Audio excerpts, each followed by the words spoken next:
Hello, you beautiful people. My name is Mark Love, and this is Conversations with Our Daughter, a limited series podcast wherein my wife Jackie and I chat to our adult daughter Lauren about her experiences of school and life in general prior to her diagnosis of Autism Spectrum Disorder at the age of 16. Now, we love words and we're not easily offended, so you might find some of the language or humour questionable, in which case thank you for listening and do leave. However, if you can look past the occasional lapses into dad jokes and the obvious inadequacies of our recording setup, you'll hopefully get to enjoy some insights into the everyday experience of autism from an eloquent and thoughtful young woman who can see and understand both sides of some of the issues associated with this strange and baffling condition. Anyway, enough of all that. Let's get on with it, shall we?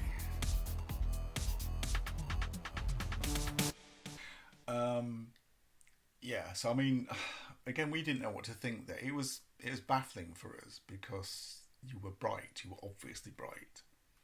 Occasionally, basic things you'd be monstrously thick on, and you certainly couldn't follow more than 2 or 3 instructions at a time. Could you go upstairs and get me a vest and some trousers for Zach? Would be you'd come upstairs and you'd get the trousers, but you wouldn't remember the vest because it'd be the middle instruction that always just got dropped. So I'd still have to come up and do it after all. But yeah, it's great. It surprised us that you weren't showing some interest in anything until we started meeting your teachers, and then it became really obvious why you weren't. Yeah, it wasn't exactly that engaging, but No. Maybe my imagination and my toys and stuff were still more interesting to me than school was at that stage. And to this kind of carnival of underachievement came the SATs tests. I can't even remember what it stands for, Standard Achievement. I actually don't know. I don't No care. idea. Yeah.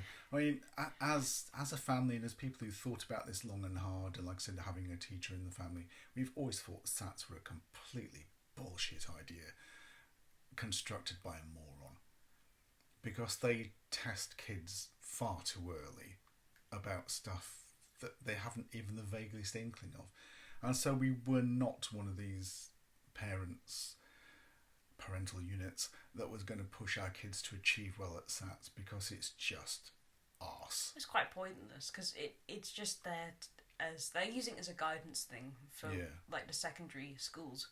But again, it's not something you need to spend that much time on. Your mum, time and time again, has seen people who got really, really good SATs things who barely been able to pick their own nose by the time they've got into her classroom because they're so disjointed and so lost. So it almost aims at nothing, you know. But I remember you guys didn't really encourage me to revise or do anything for them. No, I thought we didn't respect it, and it's kind of either you'll do this and do well, and you did horrendously. You did so appallingly. It was funny. Now, ultimately, because the education system itself often isn't that bright, the dumb teachers just took that as, well, she's stupid.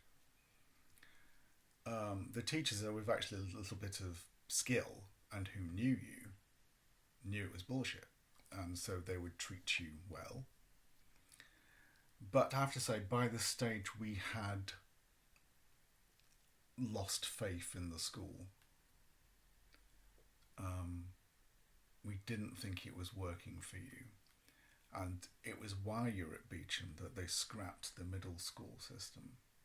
And your mum's school elected to take on some kids from a couple of other failing schools as the year 7s. Year 7s, the year 7s and 8s, which they'd never had previously before.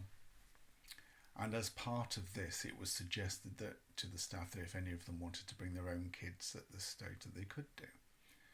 This was a discussion between your mum and I, because your mum was not sure initially. I'm going to just throw lots of shit on her now. It's all right. She enjoys this. You have to give her a right of return. Oh, no. I don't get one in real life. She doesn't get one on this. She wasn't sure. Lots of reasons why, she's very well respected. She didn't want you blackening her name. But it was kind of, it's very different having people who you work with around other people's kids. And it's incredibly different working with people and you have got one of your kids in their class, because you have to be professional and you have to be a colleague, but also you have to be a mum. And I think she was struggling with the idea of whether she'd be able to do that, or whether she'd become that parent knocking on her colleague's door. Why have you only given her whatever you've given her? And I think it was a difficult mindset for her. For me, it was black and white. Mum's school was doing well, is a good school, was well run, didn't seem populated by idiots. It has its challenges. It's got a very mixed pool of economic status people it comes from. Some of them are kind of culturally impoverished, but she and other people do their best to try and make it better. But it seemed to be that at least where you were showing a little bit of an interest in art, you'd have a really good art teacher potentially, because it might actually be her or one of her colleagues, who you already knew. You will be travelling in with her every day, travelling back with her every day, which seemed like a good idea to me, but frankly became a nightmare for both of you, I think, within the first month. And we'll come back to you getting from one place to another in a second, because that's always been an issue. But to me it was just, well, no, she's in a protected environment, she's in a better school, she's in people who will look after her a little bit because she's your daughter, or at least won't be completely hostile to her, or at least will feed back to you if they think there's a problem. And I think your mum came round when she'd thought about it for a while. And, these are my colleagues and I respect them, so why wouldn't I want them looking after my kid, And so we decided to do that, which meant, great, you were leaving 2 years early from Beecham. 1 year early. 1 year early. Just at the same time that Beecham went into really special measures. I think they lost their head teacher, if I remember right. Something like that. I think when I went to the school, it wasn't great, but they were just doing okay. And then I think quite quickly it went downhill. Yeah. It smelt like a corpse, if you know what I mean. They would go and pick you up, and it was just really starting to feel like a dead place in those last few weeks and stuff. And that was a very different story, wasn't it? And we will leave that to the next episode, but moving on to upper school. But yeah, we're going to talk about you getting from one place to another one, because you'd not been doing an awful lot of getting yourself to school by this stage, had you? Not particularly. I think you must have walked me to Beecham. Yeah, sounds right. I walked you there and I walked you back. I picked you up in the evenings, yeah. And, to be fair, there are a couple of fierce roads and, unfortunately, bad-tempered roads, because it's one of the few roads that goes past Bedford. It kind of cuts around Bedford. So the people driving are in a big hurry and they're not happy about being stopped by anything. And usually it's quite heavy traffic at that time of day as well. So there's lots of argy-bargy and horns blasting and purple-looking drivers all the time. So I wasn't massively happy initially about you walking on your own anyway.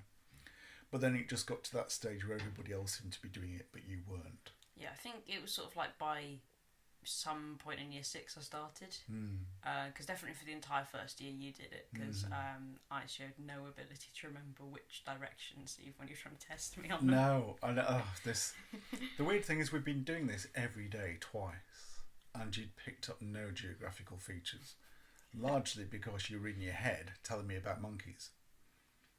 And no matter how many times I've tried to, okay, right, can you tell me about the monkeys in a minute? Right, first of all, which way do we turn now? I don't know. Or just point to a random direction way. No, that will take you into a different town. And that way goes to London. No, we go this way, the way we always go. So that was frustrating. And again, couldn't quite understand that. I mean, your mum doesn't always have the greatest sense of direction. If she does repetitive journeys, she sometimes forgets where she's going. So I was thinking it's your mum's fault. I am geographically perfect and she is a simpleton. And you've picked up on the simpletonness. But it was really tough. It took weeks and weeks and weeks of trying to condition you to do it. And then, Lauren, in your own words, What happened the first week that I let you go on your own? It was the first week. Oh, yeah. Oh. I think my memory is it was the first day. I didn't know it was the first day. I thought I'd been doing this for a while. So there was a point where I had to cross this really busy road, and the road was in 2 lanes, and there was a crossing island in between. And in my head, it never occurred to me that you could cross 1 lane at a time, and then just go onto the island. So I would wait till there was like a pause in traffic in both lanes, and then just run across the entire thing. Like, it hadn't occurred to me that you could cross them like individually. It's the way that I knew how to do it. So you ran across 2 lines of opposing traffic going in 2 opposite directions. You just ran across it. Yeah. And what happened? Didn't get to the end one time. And why did you not get to the end? White van, and then No. Specifically, what happened with the white van? Oh, I got hit by it. You got hit by a white van. I mean, I remember you coming in and you were quite distressed. And then you just said, I got hit by a car. And it's like, half of me is thinking, you can't have been hit by a car. You just come in the house. What are you on about? You've been hit by a car. And then that horrible feeling just swept over me. Oh my God, she has been hit by a car. And she's extremely lucky that she didn't hit the floor head first. And she didn't get hit at speed. And just absolute horror. And then, oh my God, I should have been with her. I should have been walking her. Horrible, nasty, sick, only parent can feel these feelings. It's a strange experience, but I only sort of realised how horrible it might have been for you as an adult. As a child, I don't think I was really that aware, but it was quite horrible. It was strange when it happened, because I remember it was just like, I got hit by it, and then I was like, I don't know if I was like passed out for a few minutes or whatever, but I was just like suddenly aware, like, oh, I'm face down in the road. Like, that's not good. Not run over or anything like that, just hit because they stopped. I think they asked if I was alright, but they were like shouting because they were like, what were you doing? Because no one wants to, hurt a kid, do they? Yeah. You see, I've just had all those feelings all over again, but you have never ever said to me face down in the road before. Oh, didn't know that. No. I don't know how. I don't think that was very long. You heard it here first. Because I got up and I was like, oh, it's dark. Oh, I'm in a road. So I'm like that face down in the road. And I got up, so I could imagine it probably looked to them more serious than it ended up being. Face down, yeah. And then I started crying because they were shouting, and I was still quite a young child. Yeah. And then they were just saying, "Oh, are you all right?" And then I just kept on saying that I was, and until eventually they drove off. And then I was like, this girl that I think in the year below me, who I often walked the same way as, because I think she lived nearby or whatever. She had sort of like appeared. I guess she'd been walking later that day, and I think she was checking if I was all right, and I think she asked if I wanted like to call or text even my parents, but I couldn't remember my phone passcode because the shock had made it go out of my head, and it being a number. Yeah. Anyway, I'm feeling awful all over again. Oh God! And like I said. There were a lot of these things seem to happen when you were young. It's kind of the first thing we let you try something on your own, it just went horrendously wrong. Most parents, it doesn't go that wrong that badly. Yeah. Most kids come back, I walked over, it was fine, and everything is, I got hit by a car. It's just really... First time you were on a bike, I think you fell off it, didn't you, and hurt yourself? It just doesn't make any sense, because you're just kind of like, you were in the kind of the generation where they had the... for little children, the road crossing comics or magazines, whatever they were, that taught you to cross roads. And like, you had those, but you didn't know how to cross like 2 lanes when there was an island in between. How did you not know that? Why did you think running across it was going to be a good idea? No, I don't know. And again, the weird thing is I remember walking home when I was about 5, 6. Oh, I would have been dead if I know. And this is it. I remember, I walked home from infant school. I was just expected to. But anyway, everybody my age did. Yeah. And I think this is what's baffling to our age group, just how... I mean, some of it is because driving has got considerably worse. It was quite fast driving along that way. Yeah, It's still not a good way to cross a road. No, there's so much more traffic than there used to be, and it is so bad-tempered most of the time. And I'm going to give them the benefit of the doubt and saying they weren't on their phone at the time when they were doing it, but I've seen so many people on that road who are on their phone texting when they're driving fast down that road. But let's just give them the benefit of the doubt and say they weren't. I didn't walk that way again. I walked a different way after that. I know, but then safer way. Yeah, you started going safer ways, which then took you miles out of your way, didn't you? A lot of them were very long detours you took to avoid busy roads. I didn't remember that they were long detours. You've only stopped doing that recently. I remember there was someone I heard once, they couldn't turn left or something. So they just had this kind of mental, not in a car, this is walking. They had this thing where they couldn't, for some reason, psychologically turn left. So they have to go right until they come back to where they need to be. That's mad. It is mad, yeah. And I was like beginning to think, okay, well, as mad as I think that sounds and as horrible, does my daughter have something like that? And is this something we're going to have to deal with?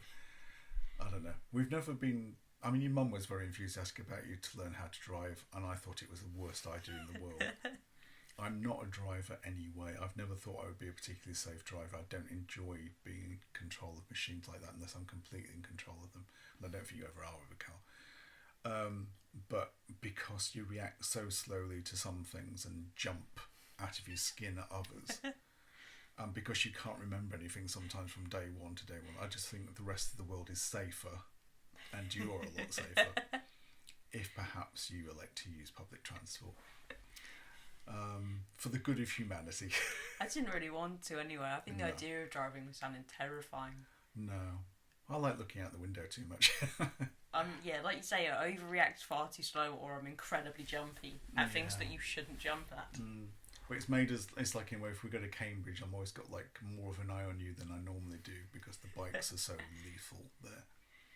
And of course there's no dispensation from people on a bike. It's just, you're in their way, they're in a hurry. It doesn't matter what special needs you have. And I tell this story often, but I've seen an old lady hit by a bike in London at full pelt, and that is a sound I never want to hear again. It's destroyed her. I mean, the guy came off his bike, did a couple of somersaults in the air and landed on his back, but then got straight back up. But she was not getting up anytime soon, and if she ever recovered from that, I would be surprised. So, I'm very conscious of when you're around these things, because sometimes you do act like a little old lady in pavements. You're not quite sure where you are. You've got one foot on the pavement. It's a very odd thing, and it all seems to be to do with how your brain works and how you see things, which is baffling to us, but we are still learning. Having said that, you're much more in control of yourself. Now, you've made a note here about we had the loft extension done at the time, didn't we? Yeah, so I must have been about 2013, something like that. I think I was about 12 at the time. Yeah, this was following the death of my wife's father. He left us just enough to get the loft extension done. I have to say that with Zach being the way he was, and I've said this to a few people lately, I don't think our marriage would have survived. I'm not sure the family would have survived if we hadn't had that extra room, because there were times when he was so oppressively awful, and he was just destroying stuff and making stuff stink and just being generally very unpleasant to be around, that if we hadn't had somewhere else where we could just get away from him just for half an hour at a time or something, I think we would have struggled. It became, I don't know how much you remember about it being built. Was it much of a thing for you at the time? Quite a lot, because I think I had a friend that regularly came round at that point, and I remember us going up there whilst it was still being built, but you could actually walk up and go in there. Just the external stuff was being done. I do actually remember it quite a lot, and remember originally you come into the house and you could just look straight up and there was like a huge hole in the house. Yeah. Before the staircase was put in. It was disconcerting. There were lots of things like they'd say, we're just going to bang a hole in this wall. Can you not say it like that? Can you say, I'm going to gently massage these bricks out of the way and smoothly and with a great deal of respect, plumb something in. Do you think you want to run language classes for tradesmen? Please, because they just, just go bang a massive hole in this wall.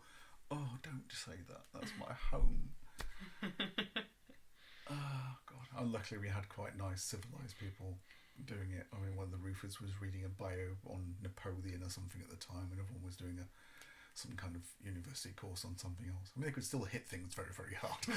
They had some very scary punching holes through metal kind of gadgets, which made a hell of a noise. Obviously, this was weird for Zach as well, because he's going to bed upstairs where there are no longer any stairs, or there's no longer any roof. But I mean, the loft for you and your mum has become your main workroom, hasn't it? Yeah, very much. Yeah, it is a place where you can get away, kind of, from the bellowing of your father and the belching of your brother. But you used to spend quite a lot of time there on your own when it was first done. Yeah, because Zach, obviously, he dominated use of the downstairs TV to watch his film every day. Oh, yeah. And I remember we got like a small TV up there because you were like, oh, well, this work can be somewhere where you can watch stuff, and also where he's not just going to make really loud sound over stuff when you watch it, even though he's watched his thing, just because he doesn't care about what you're watching and doesn't really want it on. Yeah. So I mean, Zach is non-verbal, but when he wants to be loud, he can be very loud, can't he? Very, very loud. He used to make cute little noises, like beep, beep, beep, beep, beep, beep, all these kind of things, but no, It is far from cute now. Yes, he sounds like an approach of 20 Lancaster bombers sometimes, doesn't he? Just really... And angry farmer. Angry farmer, yes. And sometimes you can just say, Zach, shut up. And he'll just go, oh, okay. And over times he just gets louder, doesn't he? Do you remember when he had the sound boxes? Yes. Oh my God. Just for everybody else, he used to have these little novelty box toy things. And loads of buttons, and every button you press made a different sound.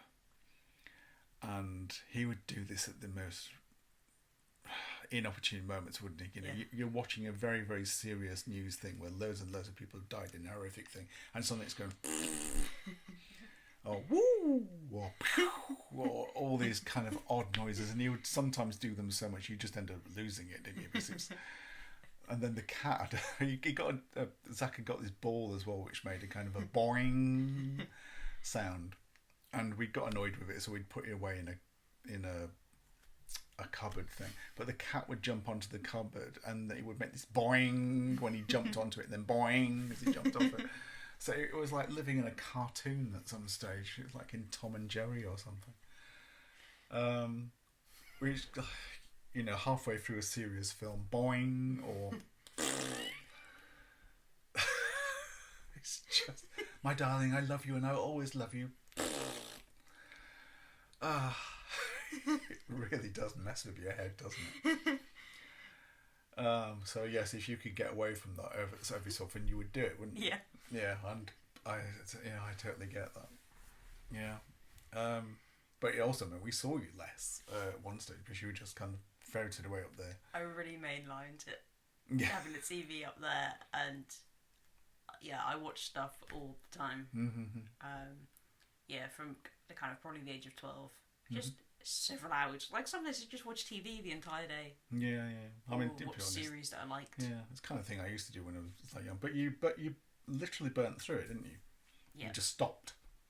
It's like, it's boring. I think I did it for a couple of years, and then it was just I think I also, don't need to watch 8 episodes of Buffy in a day. No. I think possibly that coincided with the Beecham era, didn't it? Probably a lot of it. So there might have been a bit of self-medication in that. Possibly, yeah, because that would have been sort of later on, and then probably just before secondary as well. Yeah. It's like I said, there was the one thing I do remember, but there are a couple of like projects where you seem to get really into them. So I think you put down here, was it death penalty? You suddenly got massively interested in the death penalty. I don't even Another have cheery one for the educational psychologist. any memory of how that one started, but I got very fixated on it. Yeah. And I remember that you and Mum wrote emails to some of your London educated friends to get responses back, and we were asking what they thought of the death penalty, whether they were like for or against it. And they did actually. I think we still have them somewhere. Did write back detailed responses. I was quite interested in it, and I think I might have had some stuff printed out, and I've made like a sort of like a cover that I put around it, made of paper, where I've drawn a person behind prison bars. Yeah, and I think this was a little bit of us like getting, odd for the odd subject matter, but for us it was kind of a fairly hopeful thing, because although it wouldn't have been a project we'd particularly chosen for you to get into, you were really fixated on it, and you really did some work on it for a while, and you were really genuinely interested, and you wanted to talk about it to us, which was nice, whereas literally you just not seemed interested in anything but your monkey life. I mean, what a thing to take up. Yeah. And I was thinking, well, could she get a job as an executioner? No, that's horrible. I remember that it was mostly me talking to you and Mum about it, and sometimes your friends. But I remember Mum saying, "Oh, why don't you mention it to some of your friends at school?" I think maybe Mum has really, really weird Why ideas. don't you talk to the other kids about death?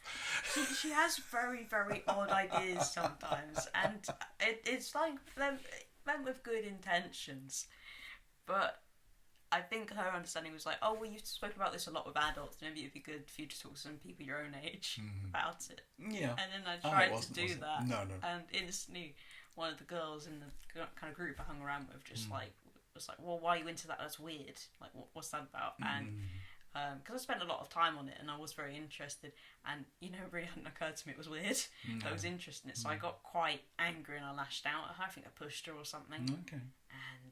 And but that was kind of a big deal because she was the mouthiest of the girls, but she was also the smallest, and she was smaller than me and everybody in that group by a long way. Okay. So the other girls did not respond that well. No. But it was a kind of a frustration thing.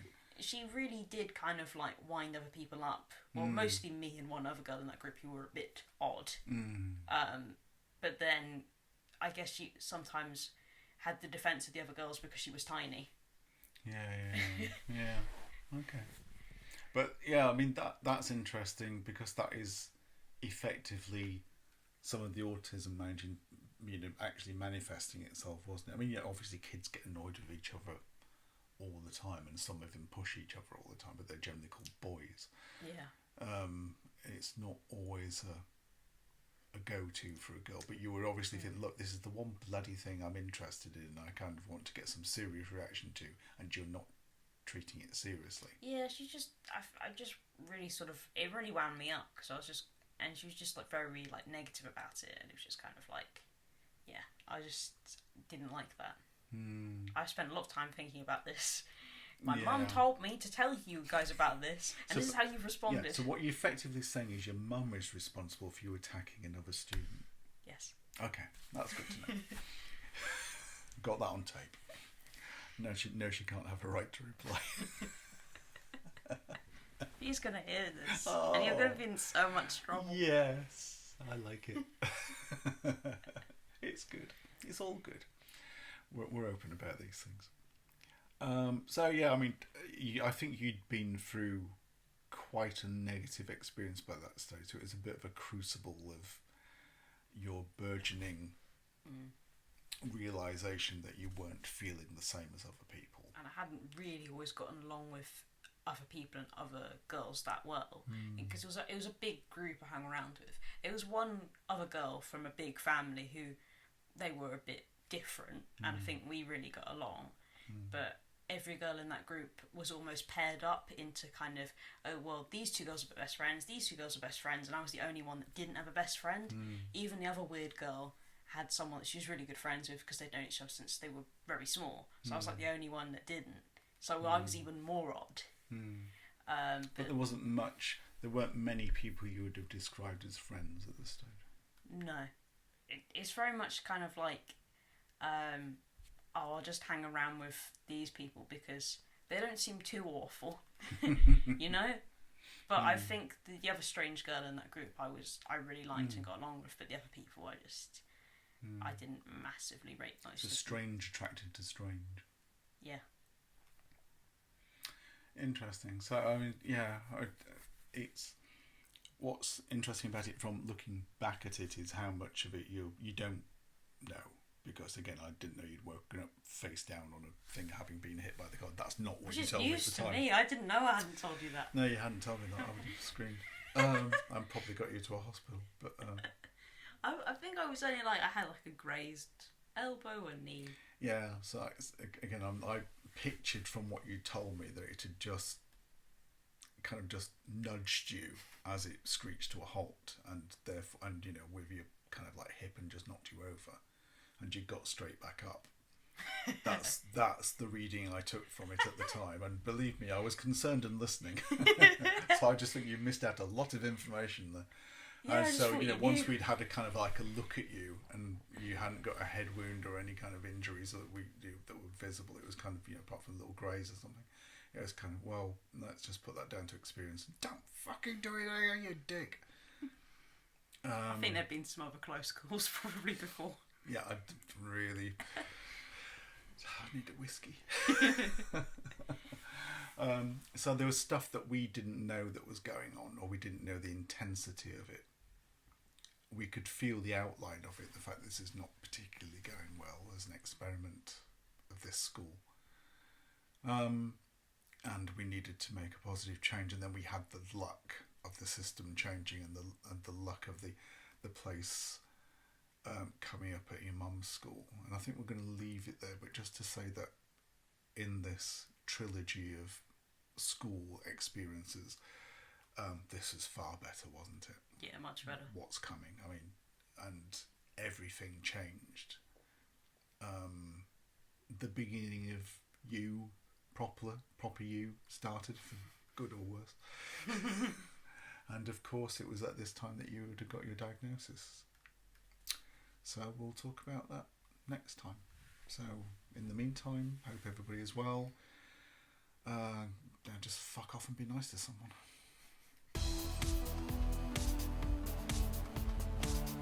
Thank you very much for listening. And a very special thank you to Leona Fensom and Terry Lee for their technical support and advice. See you next time.